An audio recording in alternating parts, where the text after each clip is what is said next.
We spend a lot of time chasing success. We pursue goals, climb ladders, check boxes. We invest in strategies, tactics, and tools, believing they'll take us to the top. But here's the uncomfortable truth. None of that matters if the mind behind it all is unclear, unaligned, or malnourished. Success doesn't begin in the marketplace. It doesn't begin in your calendar or your bank account. It begins in the mind. The greatest journeys, those that leave a mark, don't start with answers. They start with the courage to ask better questions. And perhaps the most powerful question of all is why? Why do I do what I do? Why do I want to succeed? Why do I get up in the morning and choose this path? Most people don't know. They can tell you what they want, a new title, a six-figure salary, recognition. But when asked why, they stumble, they shrug, they default to vague statements like, I want to be successful, or I want to make a difference. And while those words sound good, they're not grounded, they're not specific, they're not enough to carry you through the storms. When your why is unclear, you chase shadows. You move quickly but without direction. You get busy but not effective. You compare, compete, and copy others, hoping their map will lead to your fulfillment. But the truth is, borrowed goals rarely satisfy. Because achievement without alignment doesn't nourish the soul, it exhausts it. Success is not about what you do, it's about what you believe. The most impactful people in the world, leaders, creators, change makers, don't start with plans. They start with belief. They know their purpose. They've taken the time to nourish their mind with clarity. That's what fuels them. That's what keeps them going when the pressure rises and the applause fades. Think of it like this. Your mind is the soil. If the soil is unhealthy, if it's full of fear, confusion, or self-doubt, then it doesn't matter what kind of seeds you plant, the harvest will be shallow. But if the soil is rich with purpose, intention, and self-awareness, then anything planted in it has the potential to flourish. That's why nourishing your mind is not a luxury. It's not something you do after you've achieved success. It's the first step, it's foundational, and it starts by stepping back and asking, what drives me? Not what impresses others, not what looks good on paper, but what makes me come alive? What cause am I willing to suffer for?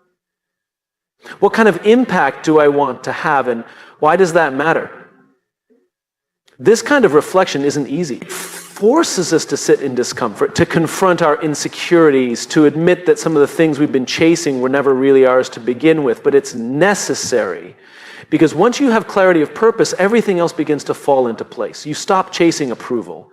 You stop needing constant validation. You stop comparing your chapter 2 to someone else's chapter 20. Why? Because you're no longer trying to outrun the noise. You're anchored in something deeper. Something steady, something true. There's power in knowing why you do what you do. When challenges come, and they will, you don't crumble. When the outcome takes longer than expected, and it will, you don't waver. Because you're not driven by ego. You're driven by purpose. And that kind of fuel doesn't burn out. But let's be clear.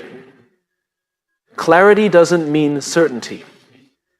Having a why doesn't mean you'll never face doubt or fear. It just means those doubts won't define you. They won't own you because you've done the work to nourish your mind with something stronger than circumstance, belief.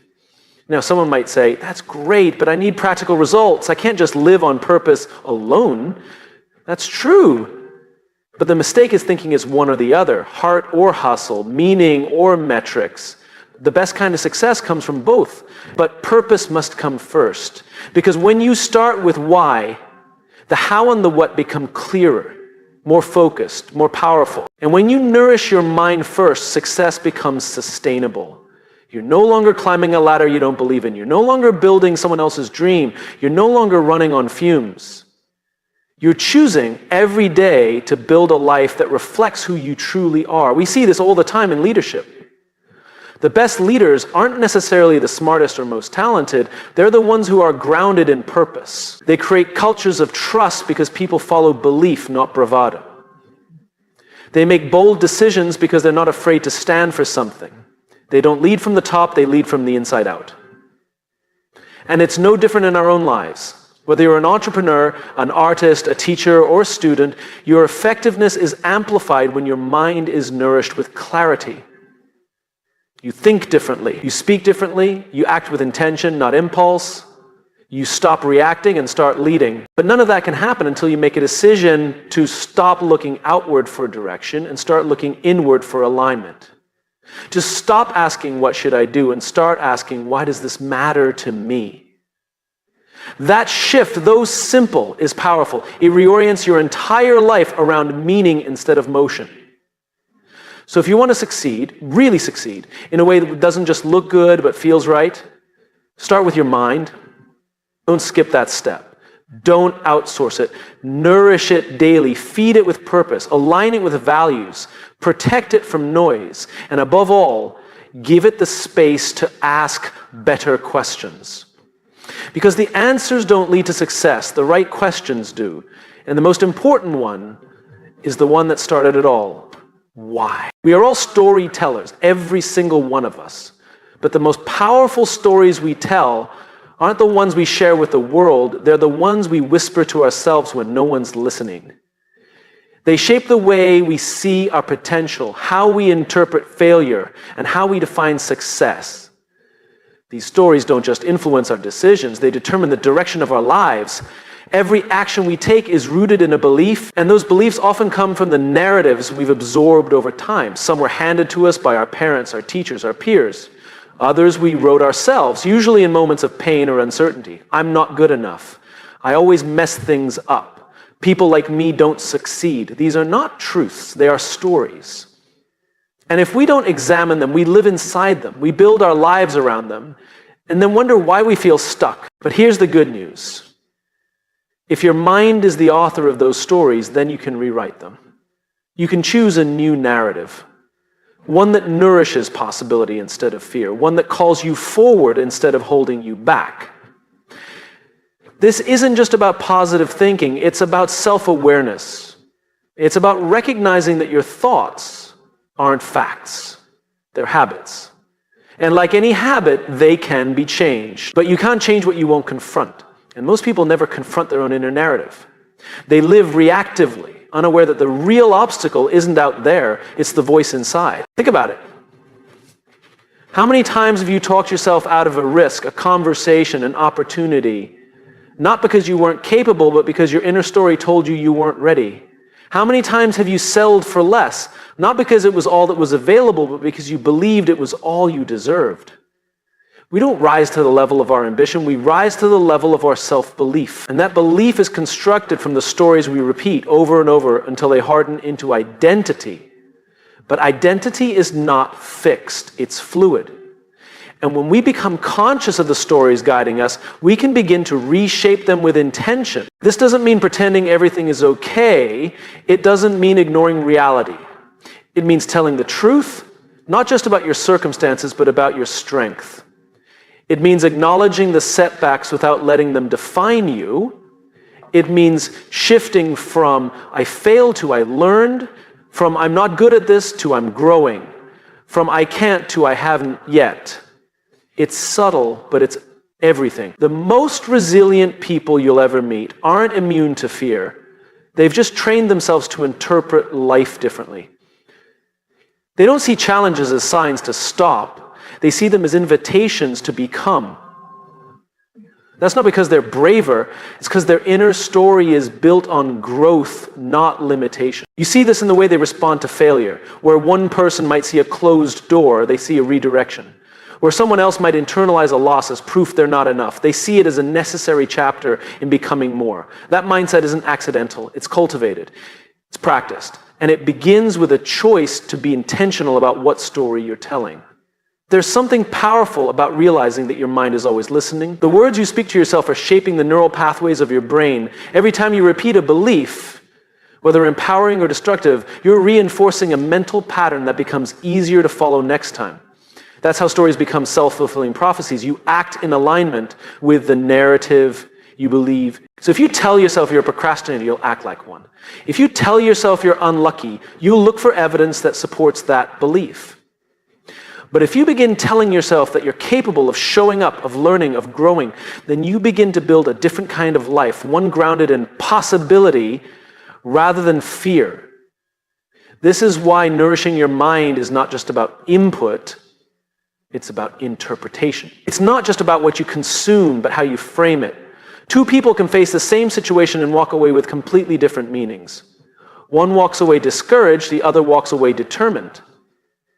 The difference isn't the event, it's the story. If we want to build a life of impact and fulfillment, we must start at the root, the narrative we carry. And that narrative must be consciously shaped, not unconsciously inherited. That means questioning the labels, challenging the assumptions, choosing words that expand rather than shrink our vision of what's possible.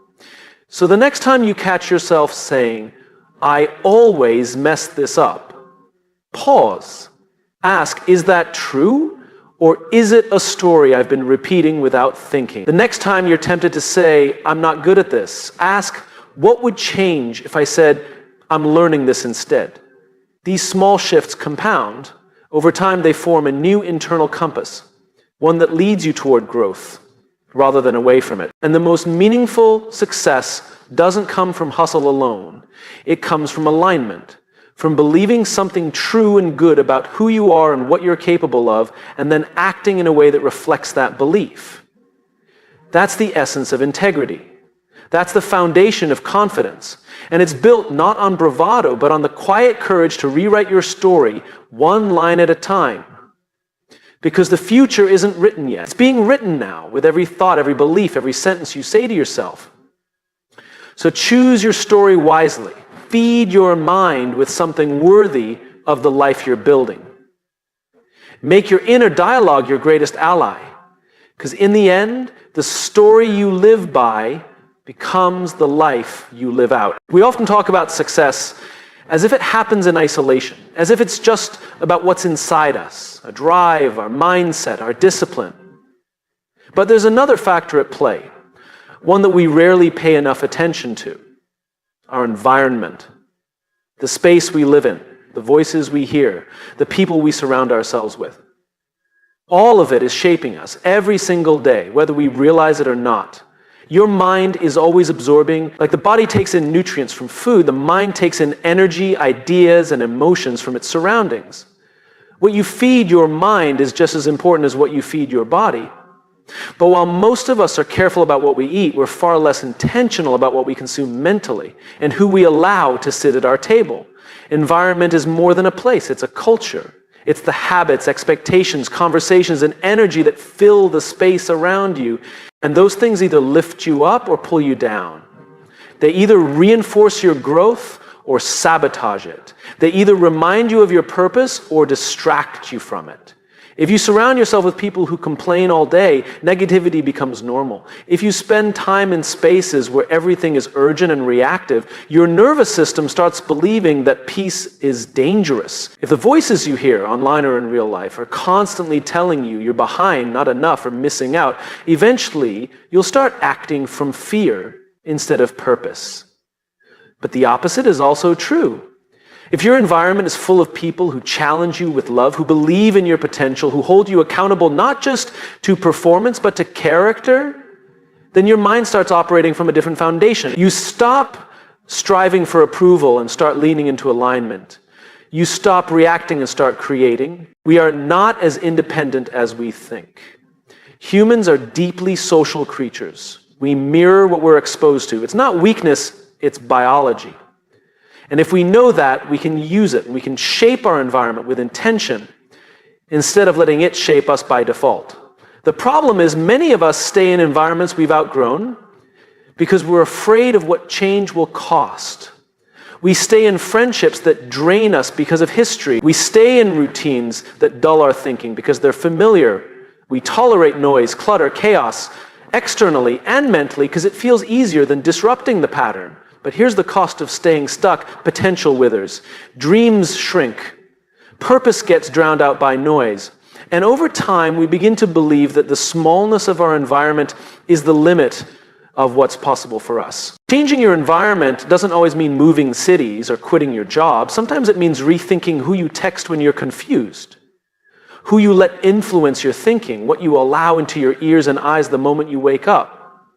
Sometimes it means curating silence so you can hear your own voice again, because the truth is clarity doesn't shout, it whispers. And if your environment is too loud, you'll miss it. You'll confuse noise for progress, activity for impact, feedback for truth. One of the most powerful things you can do for your growth is to surround yourself with people who are aligned with the values you want to live by. Not people who are perfect, not people who agree with you on everything, but people who challenge you to be more honest, more courageous, more fully yourself. A great environment doesn't flatter your ego, it feeds your character. It reminds you of what matters. It helps you stay anchored when the world tries to pull you in 100 directions. It supports you in ways you didn't even know you needed until you experienced it. And this isn't just about people, it's also about habits, systems, the space you live in, the books on your shelf, the way your phone is set up, the way you start your morning. Every small thing is a signal. Every signal sends a message to your brain about what's important, what's urgent, and what's possible. So ask yourself, what kind of environment does the best version of me need in order to thrive? What kind of space would support my creativity, my discipline, my peace? What kind of relationships would fuel my courage instead of my anxiety? What kind of mental inputs, content, conversations, influences would nourish me instead of distract me? These are not small questions. They are the foundation of how your mind is formed, because no matter how motivated or smart you are, your environment will either reinforce the best in you or pull you back into old stories. If you want lasting success, you must build a world around you that is congruent with where you're going, not just where you've been. And sometimes this means letting go. Letting go of what's comfortable but misaligned, letting go of relationships that depend on your silence, letting go of noise that masquerades as inspiration but really just feeds your insecurity. It's not easy, it's rarely convenient, but it's necessary if you want to grow with intention. The best athletes, thinkers, leaders, they don't just train harder. They build environments that make focus inevitable, that make discipline natural, that make growth the path of least resistance. Not because they're better than anyone else, but because they understand the simple truth. Your mind becomes what it's most exposed to. So choose carefully. Protect your space like your future depends on it, because it does. Curate your circle. Edit your inputs. Design your routines. Create a rhythm in your life that supports not just achievement, but alignment. You don't rise to the level of your goals. You fall to the level of your systems. And your environment is the system that holds it all together. If you want to nourish your mind, don't just change your thoughts. Change what surrounds your thoughts. Change the soil. Because no matter how powerful the seed, it cannot grow in toxic ground. Your environment is not neutral. It's either feeding your growth or feeding your fear. It's either expanding your vision or narrowing it. So take responsibility for it. Take inventory of it and make the brave decision to create a space internally and externally that aligns with the kind of life you're here to build. Most people think of freedom as doing whatever you want, waking up late, skipping structure, following every impulse. They see discipline as the opposite of freedom, rigid, restrictive, maybe even a little oppressive. But real freedom doesn't come from escape.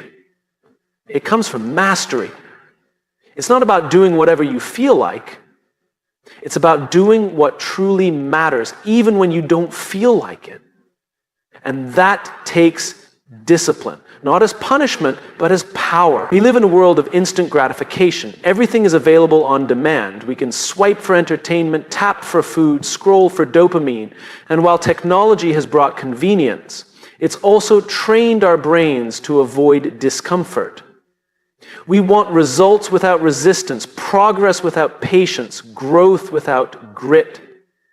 But life doesn't work like that. Not if you want anything that lasts. Mental discipline is the ability to choose long-term alignment over short-term relief.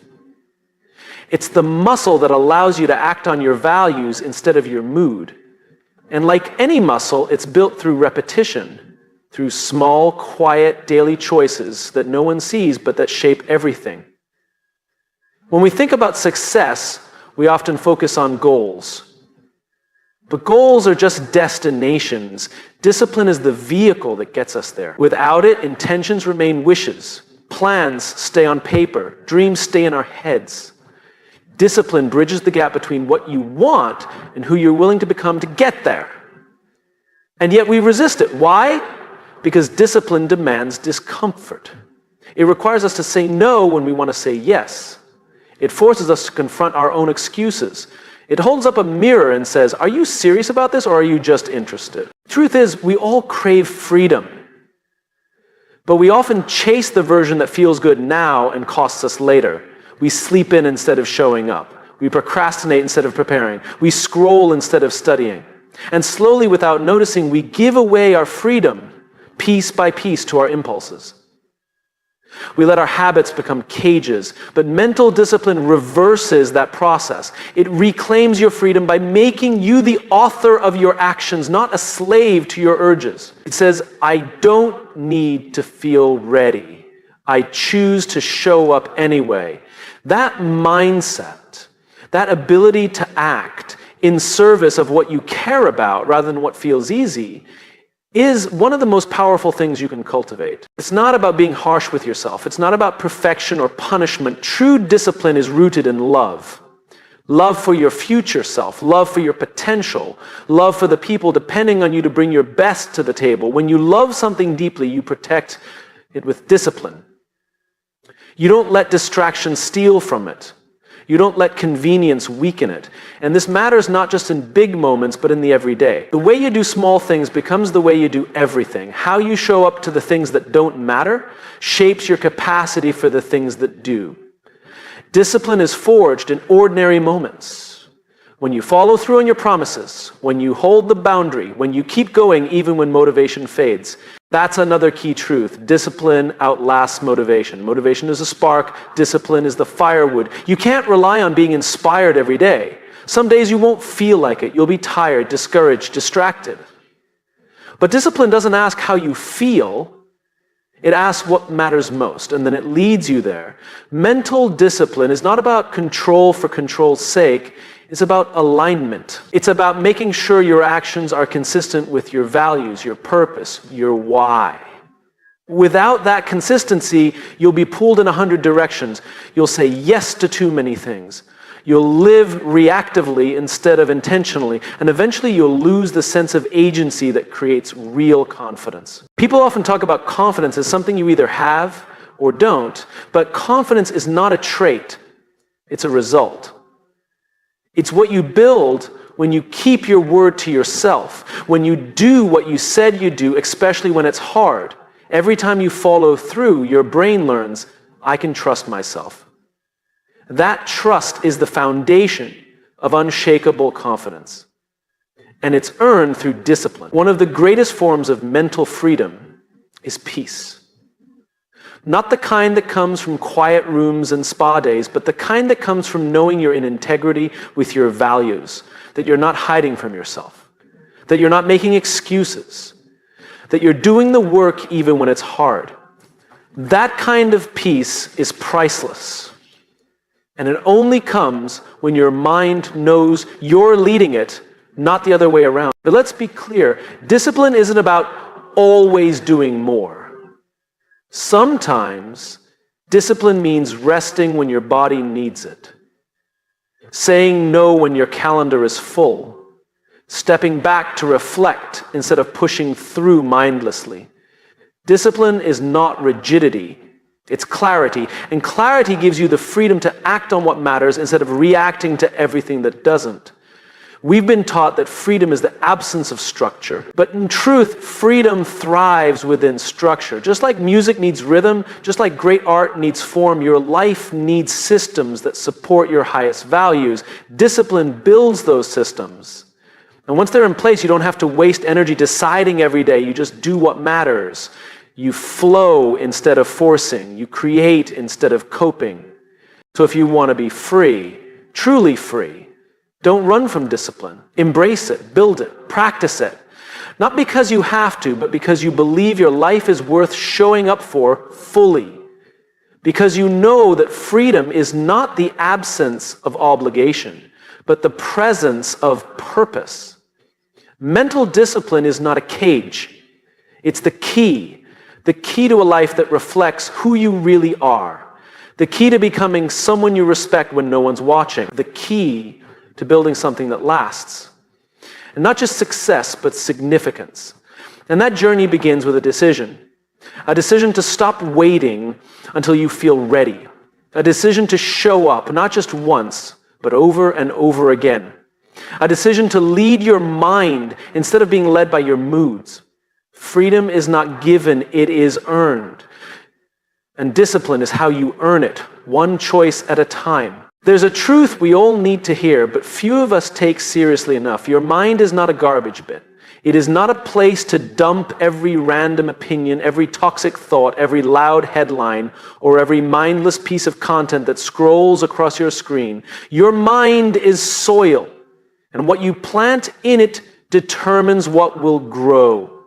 Most of us spend more time thinking about what we put into our cars than what we put into our heads. If you filled your gas tank with the wrong fuel, you'd expect it to break down.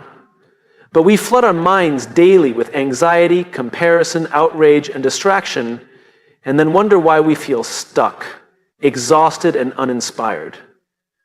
The quality of your output, your decisions, your focus, your creativity is directly tied to the quality of your input.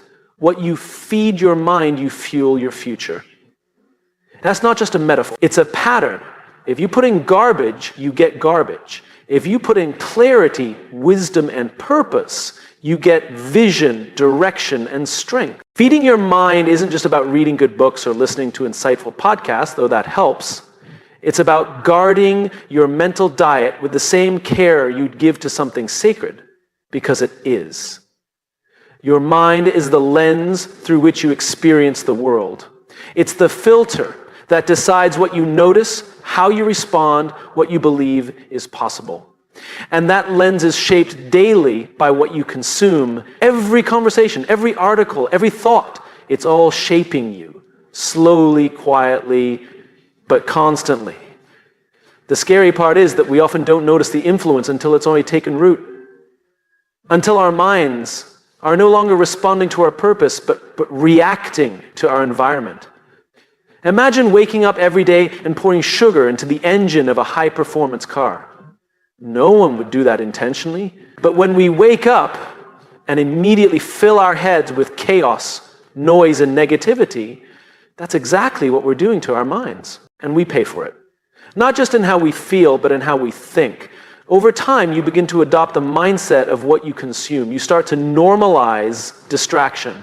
You start to expect crisis. You start to live in a state of constant comparison, wondering why you never feel like you're enough. But that's not truth. It's conditioning. Here's the good news. You can change the pattern. You can take back control. You can start feeding your mind what it actually needs. Depth, not just data. Meaning, not just noise. Encouragement, not just outrage. Stillness, not just stimulation. It begins with awareness. You can't change what you won't see. So ask yourself honestly, what am I feeding my mind on a daily basis? Are the books I read, the people I follow, the conversations I have, are they making me better? Are they making me clearer? Are they expanding my thinking or shrinking my hope? This isn't about living in a bubble. It's not about pretending the world is all sunshine and optimism. It's about choosing to be intentional with what you allow into the most valuable space you have, your inner world. Because once that space becomes polluted, it's incredibly hard to lead with clarity, to create with purpose, or to love with presence. You see, your future isn't something you stumble into. It's something you build. Choice by choice, day by day. And your mind is the construction site. If you fill it with self-doubt, fear, and distraction, you build a future based on survival. But if you fill it with learning, belief, and purpose, you build a future based on vision. And the great thing about the mind is that it's plastic, it's moldable. Neuroplasticity means you can actually rewire how you think. You can build new patterns. But it doesn't happen by accident. You have to feed it with repetition, with intention, with things that stretch you, not sedate you. Start with small shifts. Choose your first input of the day wisely. Don't give your attention to chaos the moment you open your eyes. Give it to something anchoring, something that reminds you who you are and what you're here to do. Then keep feeding it throughout the day. Read things that challenge your perspective. Listen to people who are walking the path you admire. Talk to those who make you think deeper, not just feel busier. This isn't about being perfect, it's about being conscious. Because over time, these small inputs build a library in your head. They shape your vocabulary, they influence your inner voice, they form the raw material from which your thoughts are built. And eventually those thoughts become beliefs. Those beliefs become actions. And those actions become your life. So if you want to shape a better future, start by shaping your inputs. Stop feeding your mind with fear and expecting peace. Stop feeding it with noise and expecting clarity. Stop feeding it with other people's definitions of success and expecting to feel fulfilled. Start giving it the kind of fuel that supports your purpose. Learn from people you respect. Reflect on what matters. Guard your attention like your dreams depend on it, because they do. Focus is not just a productivity tool. It's a way of honoring what matters most. And most of all, feed your mind with truth. Not hype, not panic, truth. The truth about your potential. The truth about your resilience, the truth about the kind of person you're becoming. Because when you fill your mind with what's real and life-giving, you begin to build a future that's not just successful, but sustainable.